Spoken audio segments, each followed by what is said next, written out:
Praktik prostitusi yang dilakukan dua wanita warga negara Uzbekistan dibongkar oleh kantor imigrasi kelas 1 khusus non-TPI Jakarta Barat.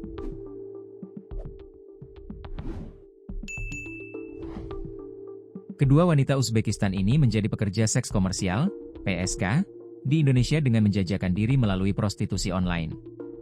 Ternyata dalam aksinya menjalankan bisnis esek-esek tersebut, kedua PSK asal Uzbekistan dibantu seorang perantara.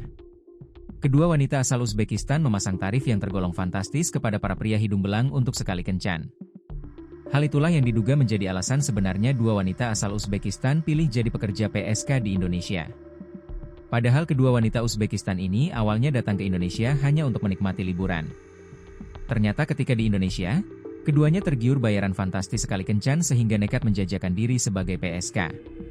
Kedua wanita warga negara asing tersebut berinisial SS, 34, dan KD, 22, akhirnya masuk ke lingkaran prostitusi daring di Indonesia di kawasan Taman Sari, Jakarta Barat.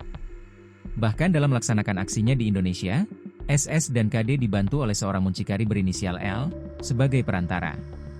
Sayangnya, kedua wanita itu kini tak bisa lagi bertemu para pria hidung belang lantaran telah diamankan petugas imigrasi kelas 1 khusus non-TPI Jakarta Barat. Sosok L, jadi perantara dua wanita asal Uzbekistan ke pria hidung belang, kini diburu aparat. Dikutip Tribun Lampung Co. ID dari wartakotalive.com, kedua wanita Uzbekistan itu ditangkap kantor imigrasi kelas 1 khusus non-TPI Jakarta Barat setelah kedapatan bekerja sebagai PSK online melalui aplikasi dan dijual oleh seorang muncikari berinisial L.